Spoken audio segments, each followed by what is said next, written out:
Good afternoon, everybody. Welcome back to Students of the Word. This is session number 48. And today we return back to, well, really what I feel, at least from a sort of a modern perspective. I'm sure there are other points in the history of the church where different paragraphs of this epistle have been, really crucial and really pivotal. But I feel like right now, this is the one that's the hardest to explain. This feels to me like a central, not the turning point, because I'm not necessarily convinced that this is a turning point for John himself. Like, if I call something the turning point of a work, right, then I would be judging that on like intrinsic grounds. Like if there's something in it that is really, turns, like where really it seems like the whole meaning of the epistle kind of turns on that one place. And that happens sometimes. You can see authors do that sort of thing. I'm not making that kind of claim here, though.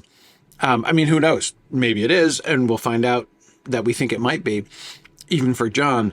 What I'm talking about is us having trouble with it, right? And that's a relative thing. As I say, I think that different people at different times might have had different amounts of trouble with it, but all I know is I have trouble with it. And I think that many of you have experienced the same thing. And it's certainly what I've come up against again and again in, kind of encountering, or honestly, more often avoiding 1 John in Bible studies over the course of my Christian life. So this paragraph, what is it? Ninth? I'm losing track of my numbers. Ninth, I think, isn't it? Ninth paragraph is really crucial for us to try to understand. And last time we talked about the verse, moving ahead for a second here, back up to our... Hang on. Well, actually, why don't I count as I go to make sure I'm remembering it? So 1, 2, 3, 4, 5, 6, 7, 8, 9. Yep, paragraph 9. So back up to paragraph 9. We were talking about verse 6. 1 John 3, 6. No one who abides in him sins. No one who sins has seen him or knows him. And I was talking about that verse as like the problem verse, the thing that I've always struggled with. And I think it's a great place to focus on. But as I say, it's not just that, it's this whole paragraph. At the end of our discussion last time, I was saying that I wanted to kind of come back to this in the context. I don't want to just try to beat our heads against this one verse by itself. I want to make sure that we're understanding the flow of the whole paragraph. And because of the ways in which this paragraph is so challenging, and challenging in the same direction, I want to kind of change our approach up a little bit. Last time, we were looking carefully at the words of 3:6, making sure that we understood it as well as I can understand it in the Greek, and just sort of and seeing the connections to the rest of the epistles, trying to come to that understanding that we always strive for, of understanding John's vocabulary and expressions internally, right? To see, like, what do these words mean to him? What other connections is he making to the rest of the epistle based on the word choices that he's using? So we started doing that. And then I was saying, well, okay, now we need to kind of back up a little bit to make sure that we're fitting this verse into the big picture. What I want to do is I want to push ahead. I want to look at the next few verses, even sort of through, so basically, instead of stopping here and trying to draw conclusions about this verse 6 and how it fits, I want to keep going through. We're not going to rush through. We'll still go sort of word by word as we've been doing. I still do want to understand everything on that same premise, that we've been understanding things before. But I do want to, when we do the work of integration, right? Because again, it's what you always have to do, right? Make careful observations, and then you integrate them, you put them together in order to see the big picture, right? And when we do, when we do that, I want to do that not just with an individual verse, as we've done before. It felt a little safer before. Now, because I feel like we're on shaky ground, or at least ground that feels shaky to us, I want to do the best that we can of putting all of the stuff together at once, seeing the larger patterns that are emerging within this paragraph, and then trying to understand those and in the big picture. So instead of going back and thinking and talking more about verse 6, I want to continue and move on to 7, 8, and who knows, maybe even 9. Just, again, making these observations, seeing the patterns that emerge within the paragraph, and then seeing where we are. So that is the reckless plan. So let's go back. Let's read it in English first, and then we'll go and we'll look at it. We'll look through in the Greek here. So I'm going to start from the beginning of the paragraph because we'll review the first 3 verses in Greek, and then we'll move forward. Everyone who practices sin also practices lawlessness, and sin is lawlessness. You know that he appeared in order to take away sins, and in him there is no sin. No one who abides in him sins. No one who sins has seen him or knows him. Little children, make sure no one deceives you. The one who practices righteousness is righteous, just as he is righteous. The one who practices sin is of the devil, for the devil has sinned from the beginning. The Son of God appeared for this purpose, to destroy the works of the devil. No one who is born of God practices sin, because his seed abides in him, and he cannot sin, because he is born of God. By this the children of God and the children of the devil are obvious. Anyone who does not practice righteousness is not of God, nor the one who does not love his brother. So as we go through, just reading that through, I don't know about you, but like there are all these connections going off, right? All these kind of like little light bulbs, right? These phrases, which even in English, we can tell, like, I know what we're going to see, right? I can hear, like, for instance, verse 8, the one who practices sin is of the devil, for the devil has sinned from the beginning. Ap arches, right? From the beginning. Oh my goodness. So there we go. We're doing ap arches, but connecting it with the devil and his sinning. Whoa, what's up with that? Back to the Son of God.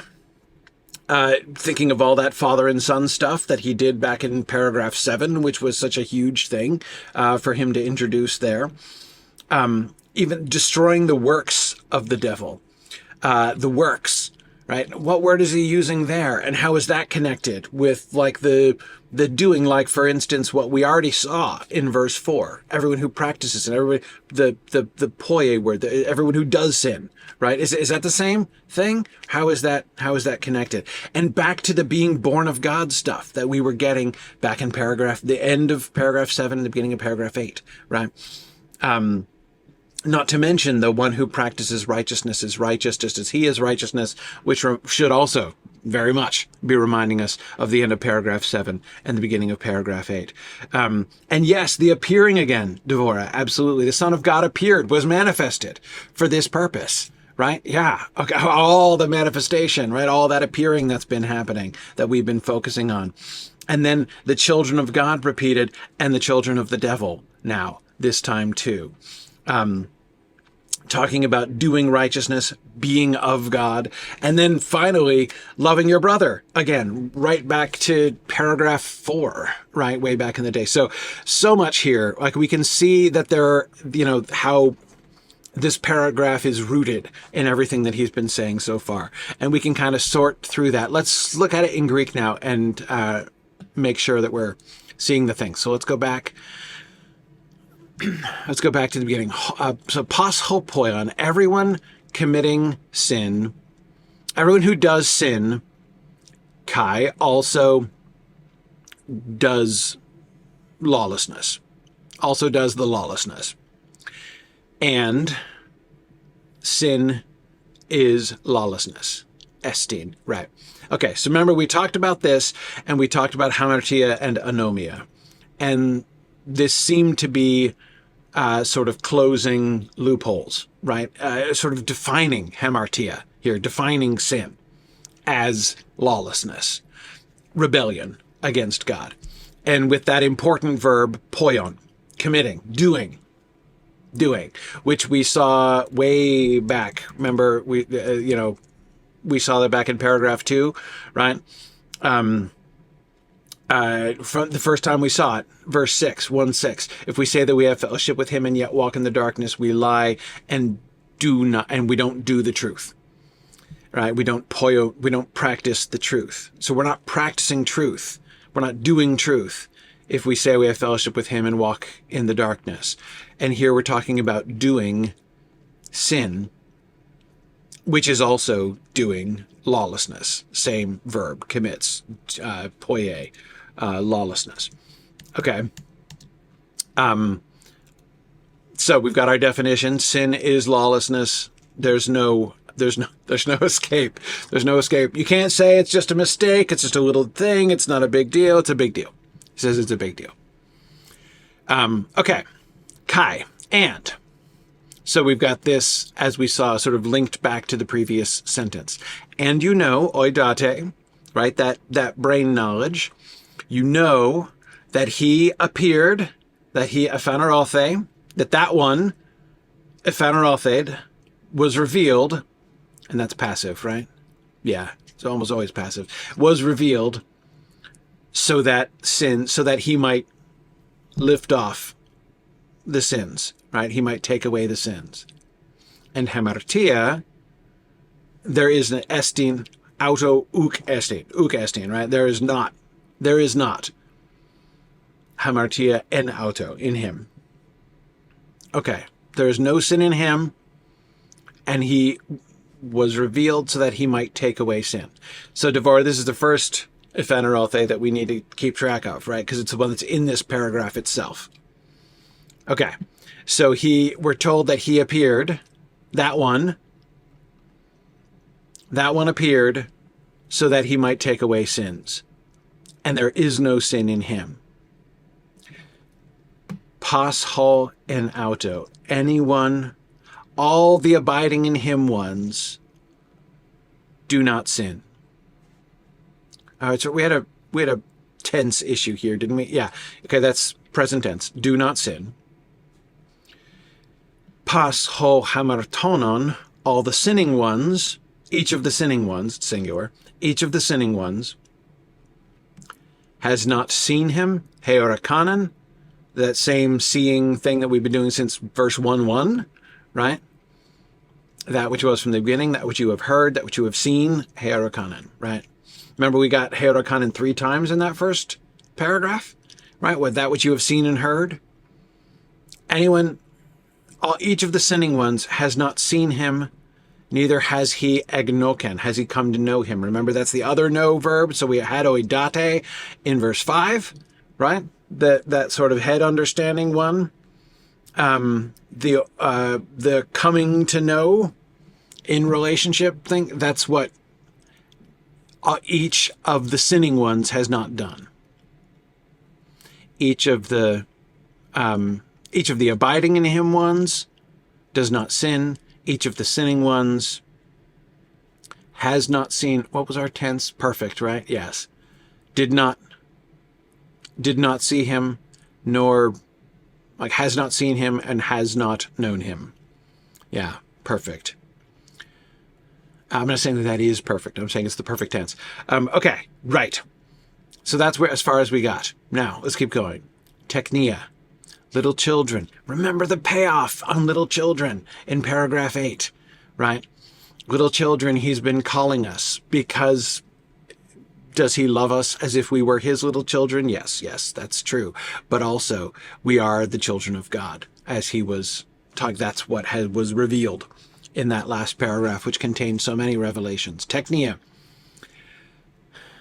No one. Medeis. I don't remember that word. No one. Planato. I do remember that word. Right. Let no one. So this is a third person imperative. Yes, it is. Third person imperative. Which is why that's translated with let, right? Right. The imperative, third person imperative, which means it make it so that this happens, which is no one leading you astray, right? So that's why it's translated with let, because it's a third person imperative. And that's pretty much how we would do that in English. Though, one of the things that I'm trying to do here, which I think is important, but it's really hard, especially for someone who is such a newbie in the language as I am, is I'm trying not to translate as much as I can. Like, that's why I keep literalizing the phrasing, like each of the sinning ones, instead of anyone sinning. Yes, anyone sinning is how we would say that in English. Anyone abiding in him is how we would say that in English. Or, no one who abides in him. Yes, sure. That is how we would say that. We'd convey that idea in English, but it's not how he's conveying it. And so I'm trying to, well, I can't think in Greek, but I'm trying to follow his thought in Greek is what I'm trying to do. Because I think it's important. Like, if you look at the pattern of thought is different. No one who abides in him sins.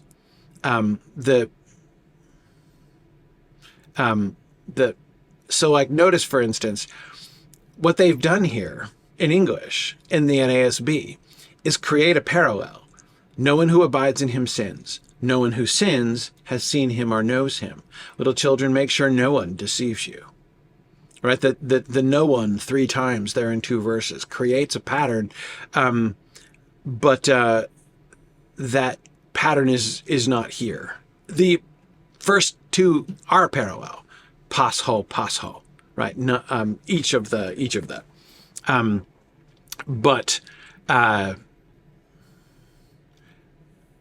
But the third one is not that. This one actually uses the pronoun that was not familiar to me. No one. Medes. By the way, is this what Odysseus calls himself? Medes or Maiden? Is this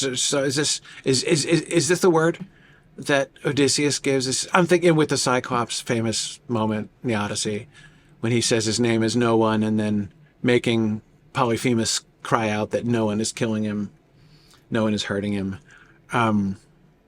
Anyway, sorry. I can't help but make that particular connection with that word. Okay. Anyway, so but this is the actual pronoun, but it's not a pronoun. It's an adjective. How is that an adjective?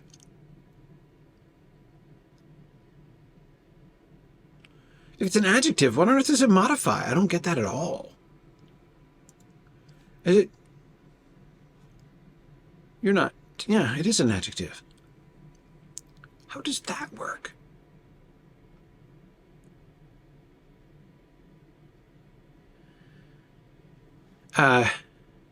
Not one. Sure, but how? What noun is it attached to? It can't be technia. Adjectives.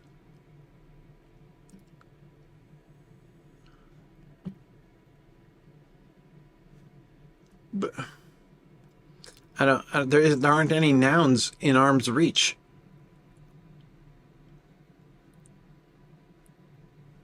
I don't get it. I am perplexed.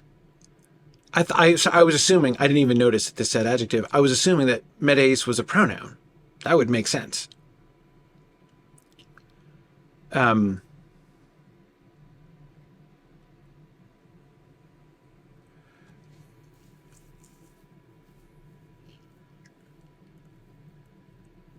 way that we use one as a pronoun? Well, right. But that we use one as a pronoun.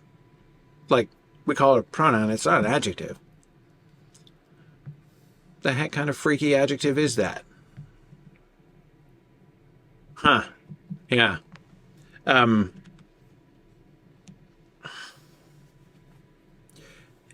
Is the number as an adjective? One is a number as an adjective? Right. Like one person. Sure. I see. Okay. Okay, wait. I think I'm following you. Right. One. Gotcha. So there's an implied... So, right, we use numbers as adjectives, sure. Yeah. So what you're saying is it's an adjective with an implied noun? Like one, if it was, so forgetting the no for a minute, right? If there's one, one parentheses person, right? So it's, okay. It's implying a masculine singular placeholder noun that's not there. Okay. Let no one person lead you astray. Okay. Right. All right, I think I'm following.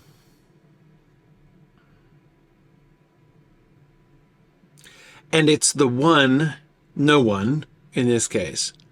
It's the no one person, entity. Let's go with entity. No, technia, no, that's nominative. The verb is imperative. The you, humus, there is accusative, right? Accusative plural. So he's talking to us collectively, to you. Planato. You remember planato? We got planato a couple times before. We learned about it here. If we say that we have no sin, we are deceiving ourselves and the truth is not in us, right? We are deceiving ourselves. We are leading ourselves astray. We talked about that word a lot. Okay. Leading us astray. Let no one entity. Right, so it's nominative, even though it's not exactly the subject of the verb on account of its being imperative. Okay, that's fine. I'm good. Little children, let no entity. Let no entity lead you astray. So you being led astray by any one entity, don't let it happen. All right, that's the thing that should not occur. It is imperative that that not occur. The doing the righteousness one is righteous. Just as kathos, in the same way, just as that one is righteous. The one, just as that one, ikonos, that's the demonstrative pronoun, right? Yes, because we want to specify. If they just said he here, or like John likes being vague with his pronouns, as we've seen, right? I mean, we've been dealing with the generically defined pronoun here for a while, but he doesn't want to just say he here, because if he said he, then it could relate back to the entity that you don't want to lead you astray, right? So he's specifying that it's not that, it's the other one. He's pointing further back, presumably to this him, right? The him that each of the sinning ones has not seen or known, right? That one, just as that one is righteous. The doing the righteousness one is righteous, just as that one is righteous. Okay. The one doing the sin, we got poion all over this paragraph. So we had, first of all, because we started that with doing sin, right? Doing sin and doing lawlessness. And then we got back to doing sin, didn't we?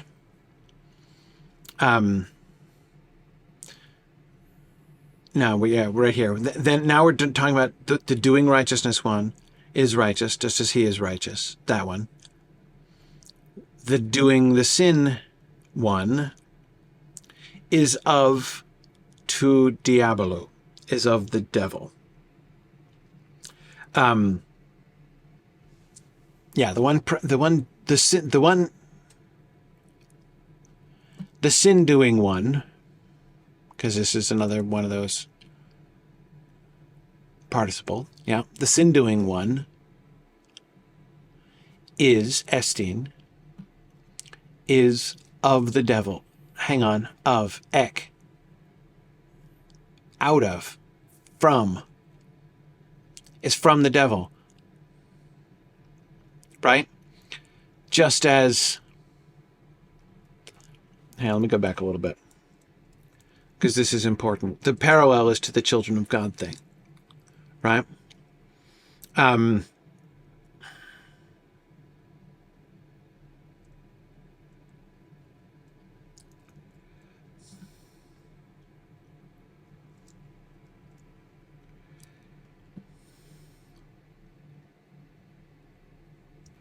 Okay, hang on.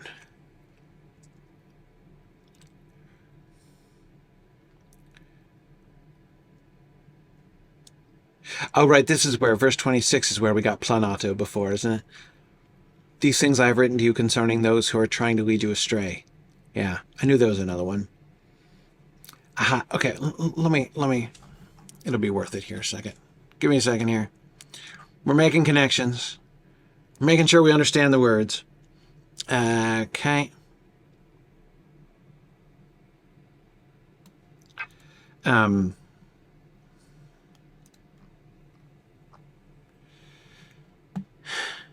Tauta egrapsa, these things I have written to you concerning those planonton, yes, those leading you astray. And you, the charisma, the anointing that you received ap auto, from him. Okay. Ap auto, that's, ap is away from. What's the difference between op and ek? I know we've talked about this before, but I need reminding. What's the difference between op auto and ek auto? I'm always interested in prepositions. Abides in you, and you have not need that anyone should teach you.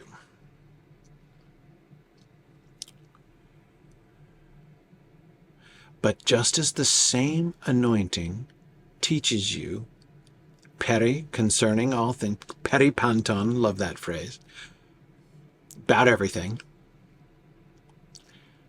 and is true, and is not a lie, pseudos, just as it has taught you, you shall abide in him, en auto.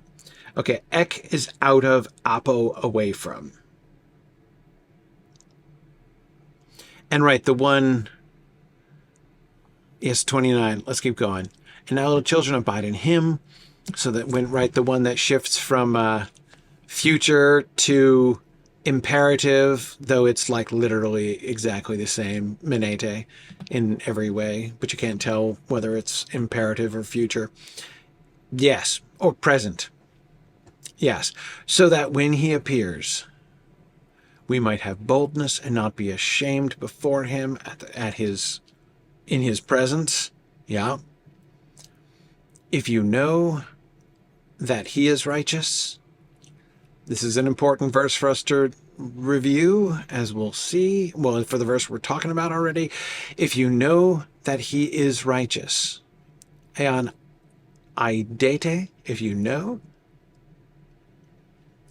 hoti diakaios estin ginoskete. If you know, right? If you know that he is righteous, aidete, you know, ginoskete, that everyone doing the righteousness is ex auto.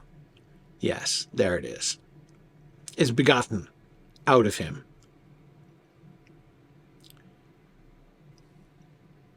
If you know that he is righteous, you know that everyone practicing righteousness has been begotten out of him.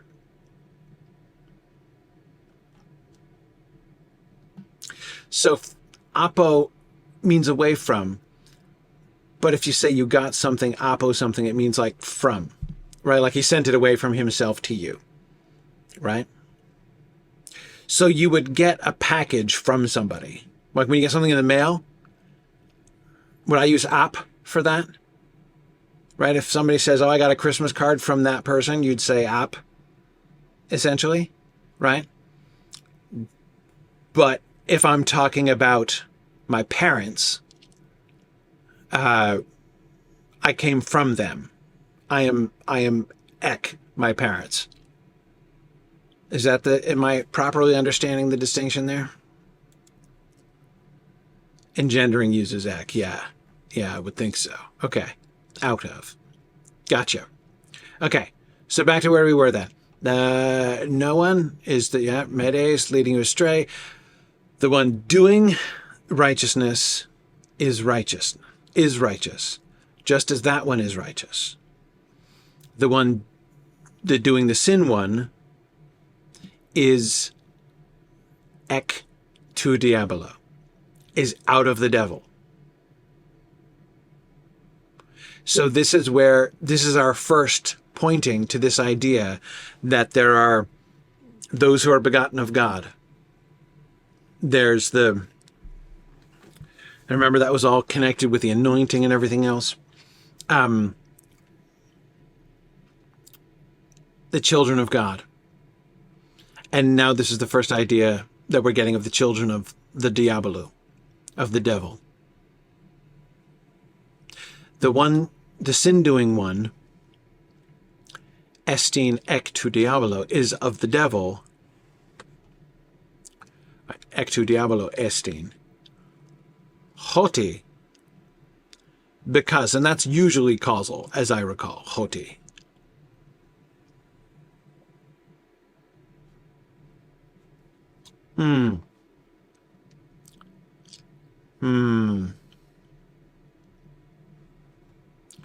Because aparches, knew it.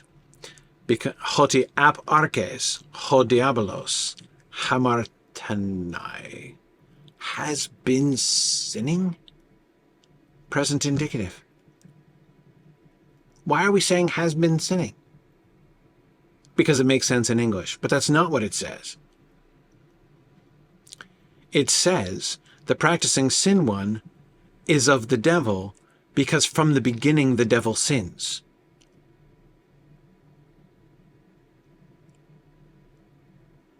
Present tense, present indicative active, man. It's just a present tense word. It's all present tense. The sin practicing one is of the devil because the devil sins from the beginning. I mean, I can see why they chose, a present perfect progressive in English, has been sinning, because they want to acknowledge that we're talking about aparches. But yeah, the progressive,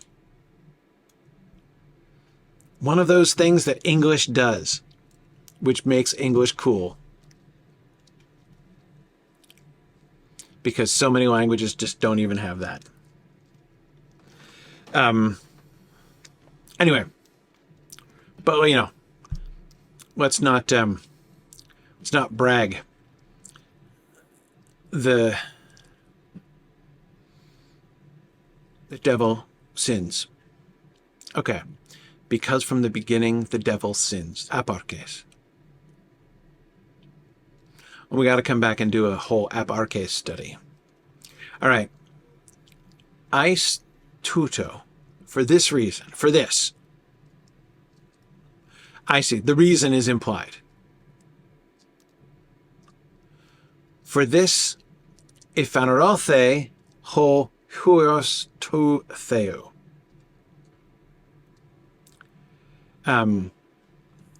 Eis, that's 4?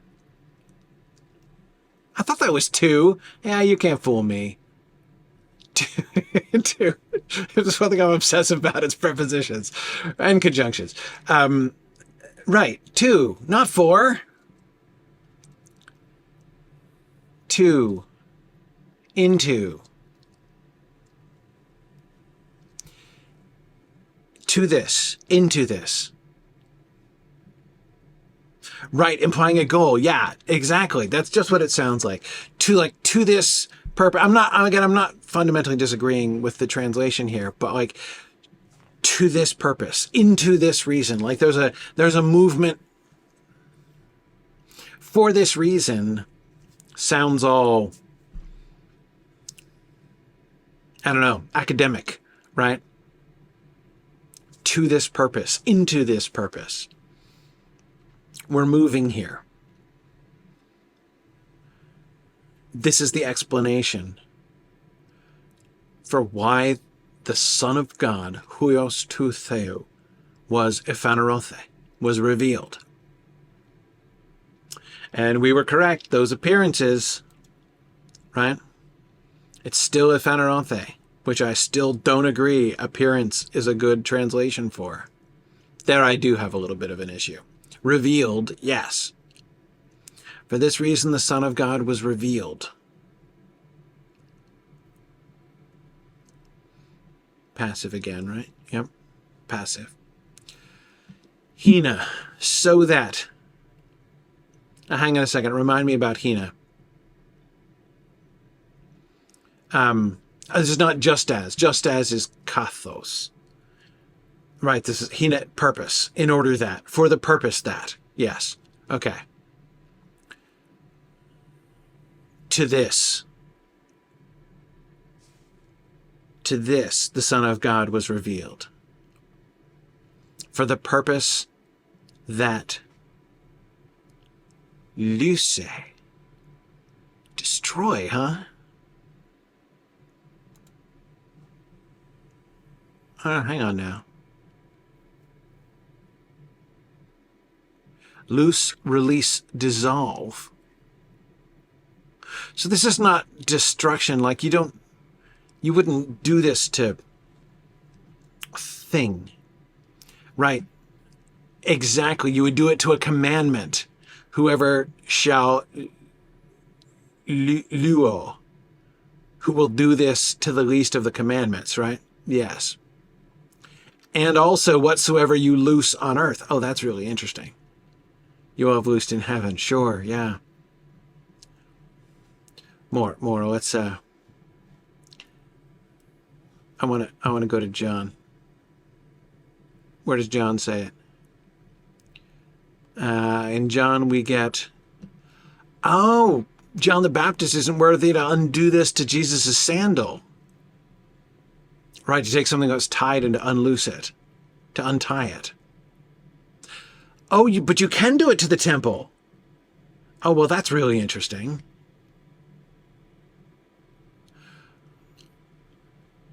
That sounds like John is using that metaphorically of the temple. Oh, that's just like because you do it to the Sabbath, right? Breaking the Sabbath. And the law and the laws of Moses will not be broken. The scripture cannot be broken. We're going to unbind things. We're going to loose, somebody. You're going to loose release a recently resurrected corpse. So this is the verb that they did to Lazarus when he comes out all still tied up from his tomb. Oh, that's really interesting. Okay, so therefore, I'm looking at these patterns. I'm going to say that destroying the temple, the destroy concept is seems metaphorical to me. That is, there it seems that when Jesus says, destroy this temple, he's thinking about this things like breaking the Sabbath or like breaking the scriptures. That is, the things that God has bound. If you unloose these things.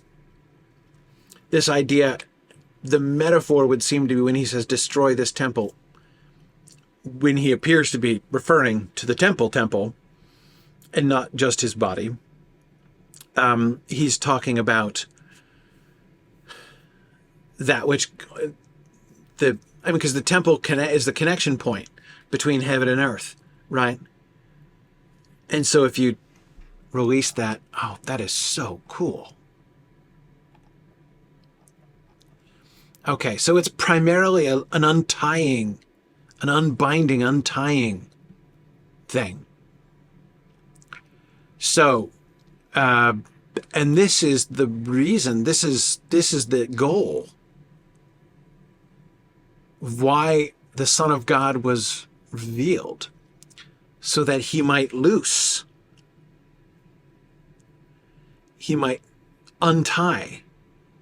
Ta erga. Oh, it's erga. That's totally different. The erga tu diabolo. The works of the devil.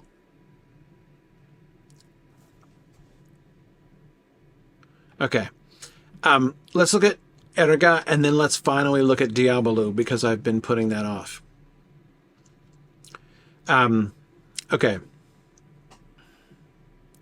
So this is just like deeds, right? Right? Yes. Right, and they turn away from the light, for their deeds were evil. Yeah. For fear that his deeds would be exposed. Sure. Yeah. Yeah. To accomplish his work, to finish his work. Sure. You will see greater works than these. The very works that I do. So when Jesus is talking about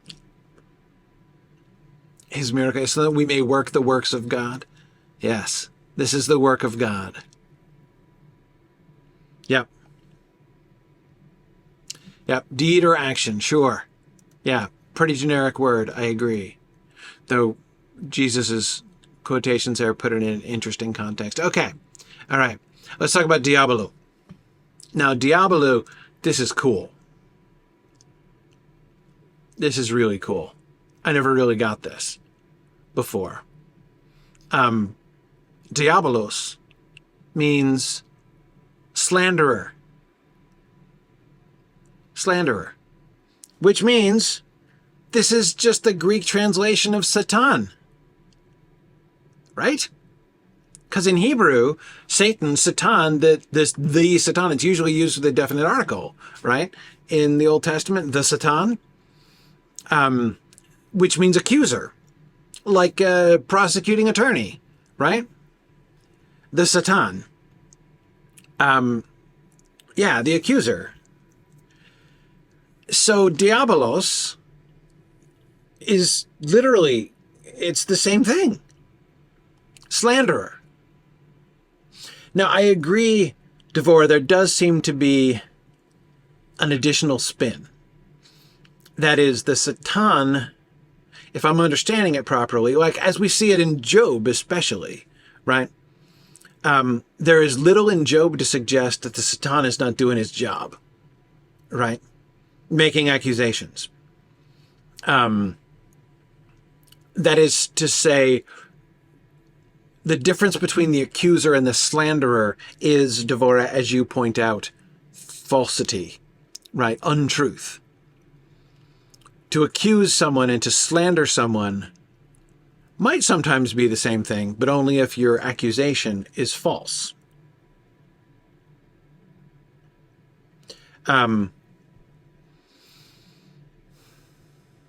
Yes, it does mean, praise, that the literal definition of diabolical would be slanderous.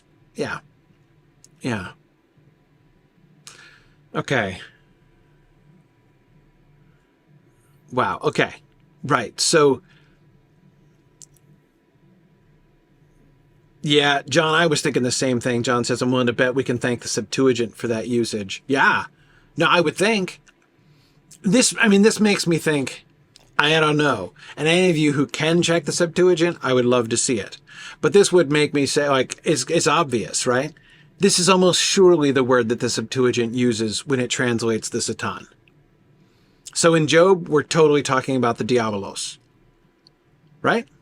Gotta be in the Septuagint. Gotta be. And there aren't that many places, of course, where that word, the Satan, Satan, is used in the Hebrew Bible, in the Old Testament.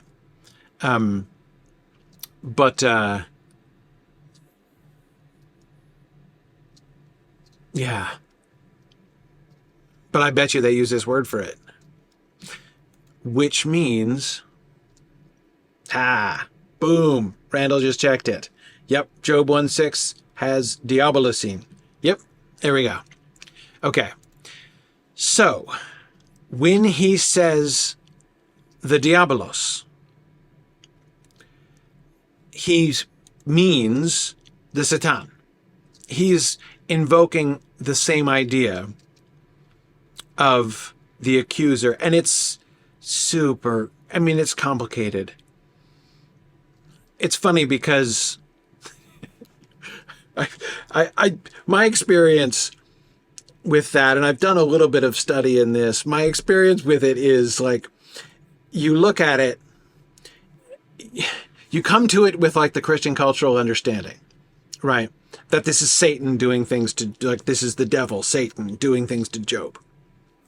And then you like learn more about the Hebrew and you're like, oh no, that's not even really a name.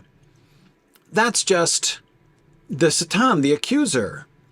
So it's not actually like necessarily the devil in the way that we think about the devil. It's just the accuser. And that, you know, like could be anything. So you're like, you go in one direction, right? And you're like, oh yes, look, that's maybe our understanding, you know, like we've put all of this cultural freight onto this, whatever. And it doesn't actually really mean that. But then like the more you look at the patterns in the Old Testament, the more you begin to see that in fact, yes, the Satan, this was increasingly, this idea of the accuser, is increasingly, does in fact seem to be consistently attached, especially in the prophets, to this idea of this, the force of spiritual evil that is against, and that the accuser is a thing that they, so in the end, I come around, I'm like, no, so actually, yeah, we were right the first time. It pretty much is the devil doing this. Yeah, it's complicated. But yes, praise, that is super important. If slanderer, when he talks about slanderer here, forgetting for a moment everything else, forgetting not only our Christian associations, our, 2,000 years of Christian imagery and sort of mythology in the sense of stories that have been told and invented over the years about the devil, and that attached to the word diabolos, to the concept of diabolos with us now. If we set all of that aside for a second and set aside even the much more obviously relevant Hebrew Bible stuff associated with the Satan, which this is translating, and we instead do the first thing that we should always do, which is look at it entirely from inside 1 John. And we see he's talking about the slanderer, the accuser. What should we remember? And praise is exactly right what we should remember. What we should remember is that if anyone should sin, we have a parakleton, an advocate with the Father. Someone who speaks up for you. Like when you're being accused, which is usually how you end up in court, especially in the ancient world. The kind of rigorous distinction between civil and criminal law in the modern world seems to me, as far as I can understand, a good deal muddier in the ancient world. And Aidan, I don't want to leave behind entirely the Job connection, because I think it's important. But yes, we have Jesus Christ the righteous. Jesun Christon dikaion is our parakleton, is our advocate, is our spokesperson to speak up for us if we should sin. That's aorist subjunctive, yes. In the theoretical concept that a sin event should have occurred, we've got a parakleton. We have an advocate.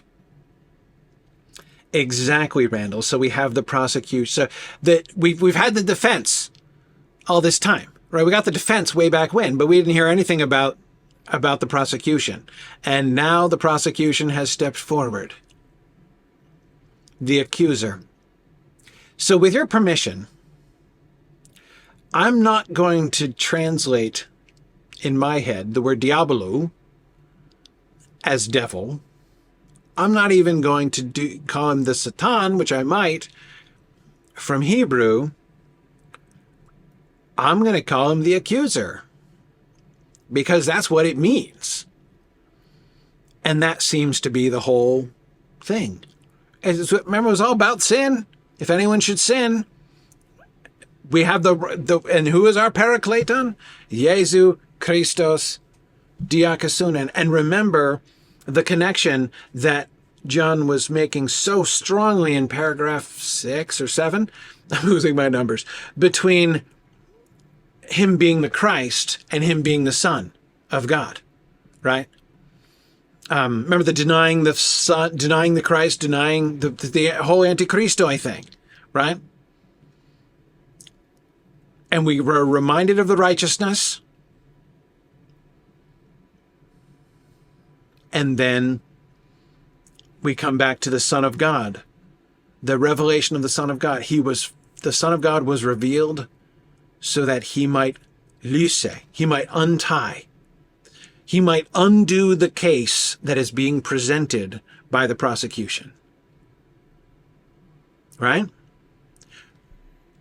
That would seem to be the erga, it's the work of the prosecutor, the work of the accuser. He's going to undo the work. He's going to untie the work of the accuser. Works. They're plural works. The works of the accuser. Of course he is. He's our parakleton. Oh, that is genius praise. You're exactly right about that. That is exactly it. That whole phrase. Doesn't that whole phrase make sense now? Luce ta erga tu diabolo. This is a courtroom drama we're in. Holy cow. Okay, let's keep going. Pas. Back to pas. Pas ho again. One of our favorite ways to start a sentence. Then we begin this whole paragraph this way. Yep. Pas ho poion. Pas ho en automenon. And now we're going to pas ho again. What are we doing? Pas ho, gegenemenos. Having been born, that's the birth word that we got right way at the bottom of, don't I get a cursor? No. Or a little slider thing. I get to roll all the way down. That's okay. We can do this. We can roll. There it is, the last word in chapter 2. Gegeneta, yeah. That's the same word, isn't it? The one, the one doing the righteousness one? Pas ho poion to, right, yeah. That each of the righteousness doing ones has been begotten ex auto. Yeah. And now we're told that pas ho gegenemos. Oh, it's like reversed. Not reversed, but inverted.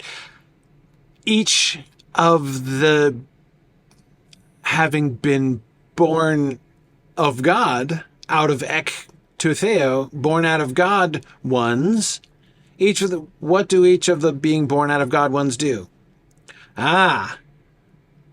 Upoye hamartian. They don't do sin. That's what they don't do. Each of the having been born out of God ones do not practice sin. You know that same sin which if you do, you have a parakleton?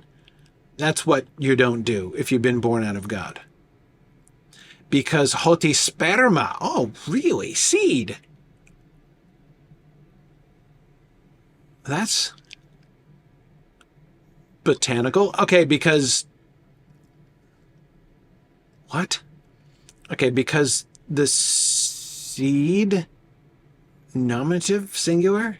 Yeah? Seed is neuter. That's interesting. Okay, because the seed of him, autu, abides in him. How on earth does the NASB translate that thing again? No one is who is born of God practices sin because his seed abides in him. Yeah, no, I just forgot it. Okay, because the seed of him abides in him. Which, of course, is right back to anyone having been born. We're to the begetting here. So each of the having been born out of God ones are the sperma, right? We're the seed of him. I say we optimistically, right? Okay, so we're all the seed of him. So we're abiding in him and are not... where the subject of our verb is still each of the having been born of God ones, right? So each of the having been born of God ones, what do? Well, they don't do the sin, obviously. They don't do sin because sperma, same thing, of him, in him abides. Wait a second. No, wait a second. You're right. It's not identical. Because the seed of him... Oh, wait, now, hang on a second. Pronouns. Oh, dear, pronouns. Okay. Because the seed of him, sperma auto, which is God, right? We just had theou here. The seed of God abides in God. Unless it's not God. Unless it's a... Isn't the seed of God abiding in us? Because we're the seed of God, right? The ones who are born out of him? It's this auto here. Right, the seed of God, right, exactly, the one born out of God. Unless it's saying that the seed of God is a separate thing and that it's abiding in us. But I don't think so. Because we're continuing... Yeah, you think God's seed remains in the one who is born of God? Right, unless sperma autu is actually the Son of God, huios to theou.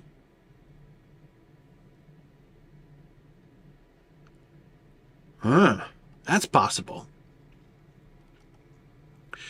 Each of the being born of God ones does not practice sin because the sperma autu, the seed of him, which is the Son of God, which destroys the works of the accuser, the Son of God abides in him, not God, but in the having been born one. And dunatai. That's a power word. Yes. Dunamos. Of course. Yes. Dunatai. Have the power. I have the power. Right? So like if you did a literal translation into Greek of like He-Man's thing, like, I have the power, right? That would be, this is the word. Okay. Look, I'm learning so many things today, like how I would translate the Masters of the Universe into Greek, all kinds of things. Okay. He is able. He has the power. He does not have the power to continue sinning. Just can't do it.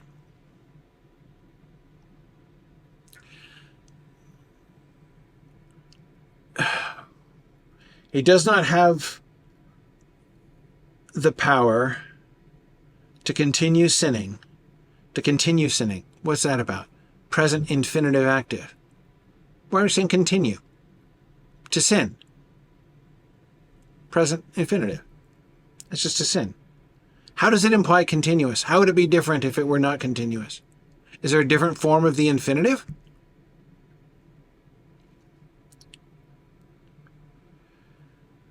There's an aorist infinitive too? Ah. Gotcha. Gotcha. So there would be an aorist infinitive and a present infinitive. The aorist, because we know that aorist is a one-time gig, right? So, okay. Right. Okay. Okay. That's cool. That's cool. So, okay. Yes, if English is richer in its present tenses, so Greek is richer. One of the ways in which Greek is richer is in its infinitives. Okay. Okay. All right. So some sense of continuation there. To be sinning, Aiden suggests. Yeah. Okay. To be sinning. He is not able to be sinning. He just can't keep it going. The sinning must stop. Like it has to. It runs out of gas. Like the sinning runs out of gas, right? If the seed of him abides in him. Pronouns. John, would it kill you? But okay, no, that's fine. But like seriously, that like auto and auto, like for reals. Anyway, fine. The seed of him abides in him, that is, the having been born one, which makes sense. Whoa, does it though? Hang on. It does make sense, but when you make sense of it, it's kind of, woo. All right, hang on. All right.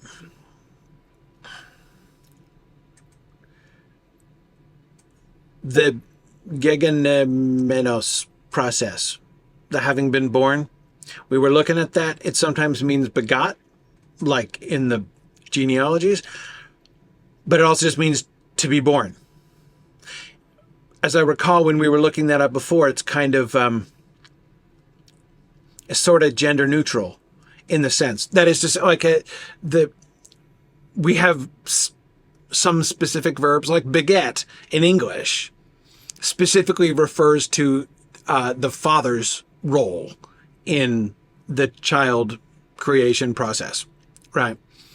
Fathers beget, mothers conceive.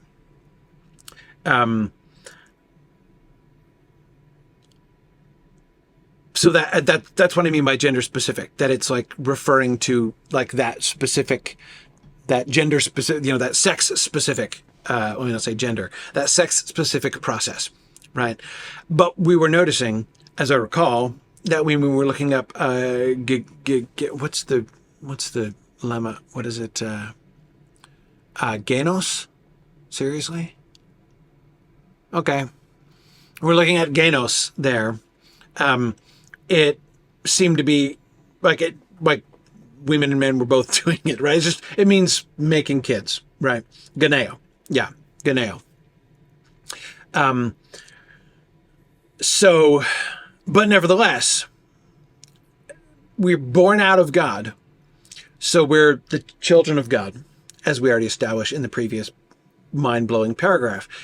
But that God is still being depicted as masculine and thereby metaphorically having seed, sperma, or his sperma. More commonly, of course, when we talk about his seed, we're referring, especially if we're thinking in Hebrew or Aramaic, we're likely to be thinking of the seed as the child, right? Not as the sperm, like literally the seed, like in the semen of the father, but rather as like Isaac is the seed of Abraham, right? The offspring. And so therefore sperma autu would be, yeah, I know it can be any of the three. It can be literally sperm, it can be child, or it can be progeny. Yeah, descendant. So his seed, a seed of Abraham, shall be as the stars of the sky. Right. Yes. Or you could be like, what's his face? And spill your seed on the ground. Right. So it could be used in all three of those senses. Yes. Okay.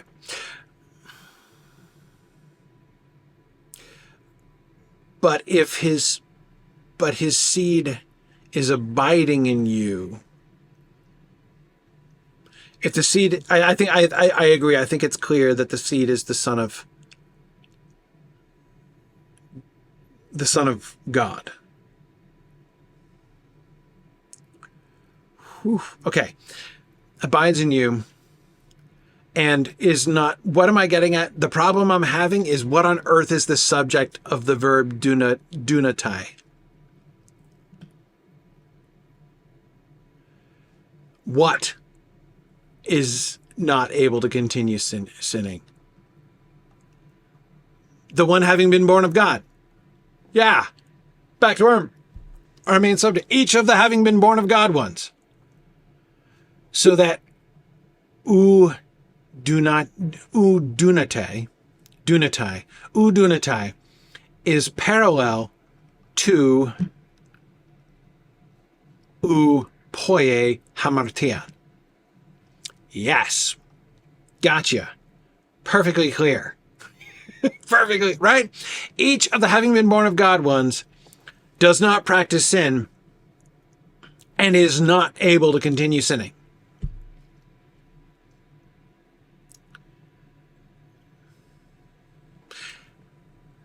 And each one gets a hoti as well. All right, the architecture is coming clearer here.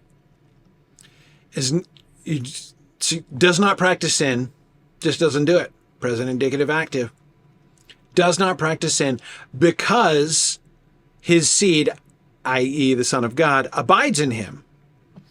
And he is not able, he does not have the power to continue sinning, right? That sinning impulse in him completely runs out of gas because he has been born out of God. Nice. Oh, that is such a beautifully circular Johannine reasoning right there. I love it. John loves that kind of thing. Yeah. Each of the being born of God ones is not able to continue sinning because he's been born out of God. Genius. And of course. Duh. Any further questions? Yeah. Yeah. Okay. Yeah. Oh, this is awesome. Okay. Yeah. No, that's perfect. Okay. Go. Let's keep going. Let's keep. So we're not giving up now. We're gonna work our way through. There's still lots to put together here, of course, right? Okay, all right. En tuto. No, not. Is that through? En is in. Don't you tell me through this. It's in this. Just like en auto. Look, en is one of my favorite prepositions. Or one of John's favorite prepositions anyway. We get it all the time. Don't you do this whole pronoun sleight of hand thing with me. In this, phanera are revealed. In this are revealed. Tatekna, we just used the word straight up, right? The children of God. Tekna to Theo, which is the same phrase as before, right? Behold, what kind of love the Father has given to us. Tekna Theo, yeah. Tekna Theo. We should be called the children of God. Beloved, now we are the children of God. And it hasn't yet been revealed what we will be. Okay? Right? Tekna Theo. Through this, in this.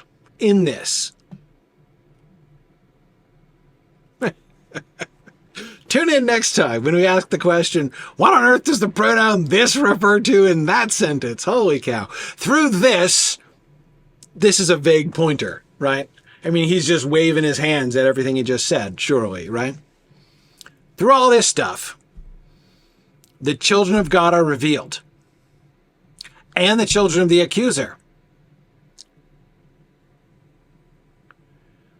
So in this, are manifest the children of God and the children of the devil. Children of the accuser, excuse me. Another passo. Each of the doing righteousness ones, uk estin, is not ek to theo, is not of God, out of God. Each of the not practicing righteousness ones is not out of God. Kai ho. So we're doing parallel to the passo. Each of the not practicing righteousness ones is not of God. And by parallel, each of the not loving the brother ones. Okay, right. So this means the kai ho here, what he's saying is both of these things are interchangeable subjects to this verb, to this predicate, right? Each of the not practicing righteous ones, each of the not practicing righteousness ones is not of God. And also each of the not loving the brother of him ones is also not of God. Right. So the same predicate refers to both of those two subjects, which he's putting into direct parallel as like a compound thing. Yeah.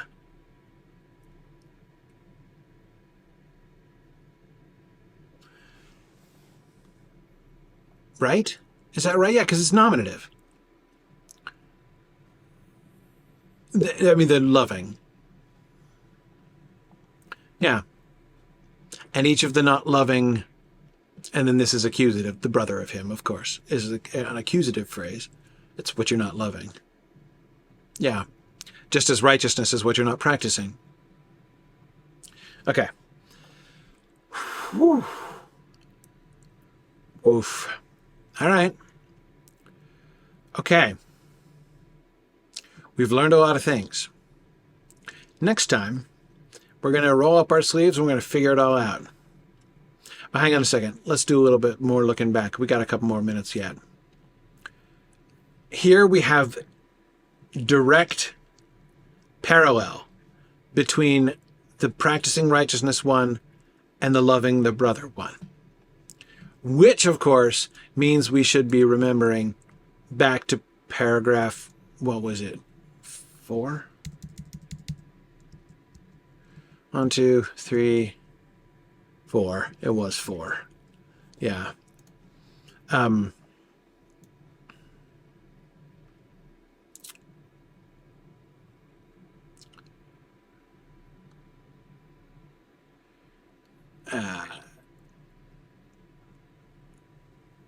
The one loving the brother of him, exact same phrase,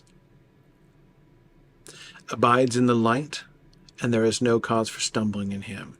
The one, however, hating Mizon, the brother of him, is in the darkness, and peripate, walks in the darkness. You know, like people who are being led astray walk in the darkness? Yes, they do.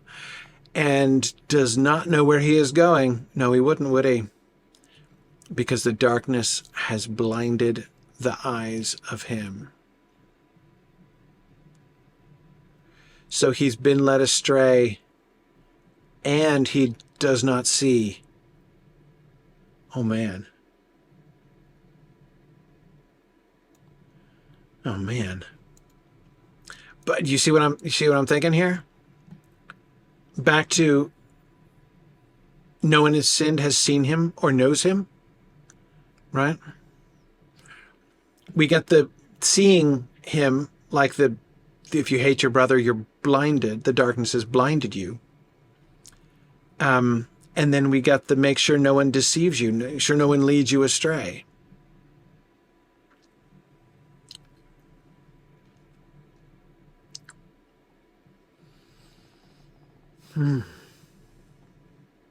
So that last little add-on, retroactively. Whew, this is a lot. I mean, not only is this really hard in its application, but it's Very rich. Okay, 4 verses. How about that? Let me go back through it in English. No one who abides in him sins. No, I start at the beginning. Everyone who does sin also does lawlessness, and sin is lawlessness. You know that he was revealed in order to take away sins.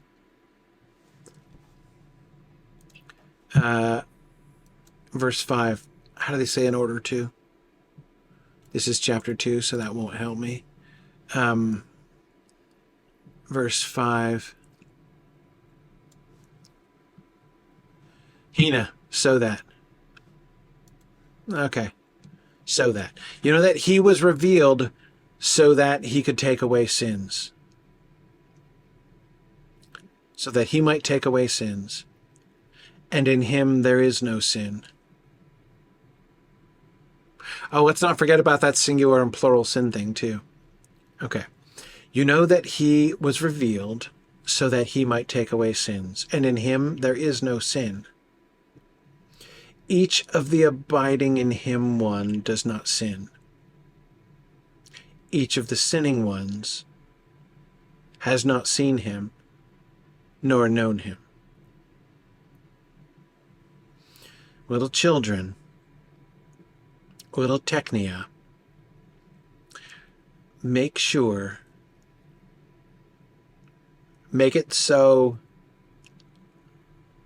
that you are not led astray by anyone. The one who does righteousness is righteous, just as he is righteous. The one who does each of the doing sin one is out of the accuser. For the accuser sins aparches. The Son of God was revealed. To this, the Son of God was revealed. To undo the works of the accuser.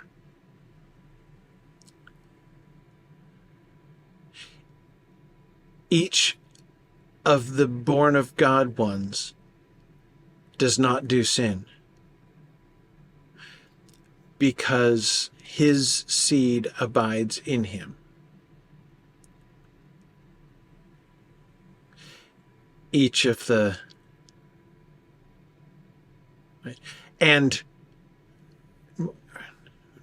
each of the born of God ones practices sin because his seed abides in him, and does not have the power to sin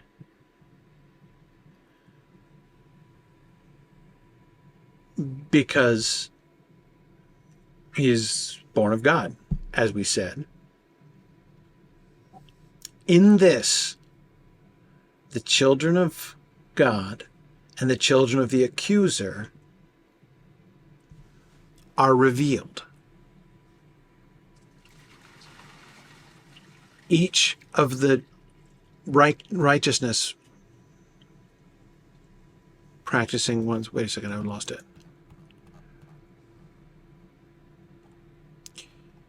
Oh, each of the not practicing righteous ones. Right. Okay. Each of the not practicing righteousness ones is not of God. And neither are the not loving his brother ones.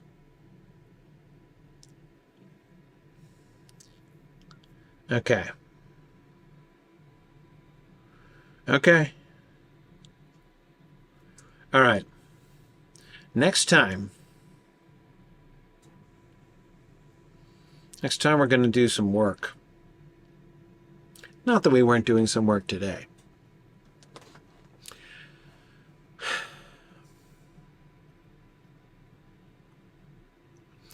Now to unpack this. Now that we see the larger patterns and connections, it's time to unravel those. It's going to take us a little bit.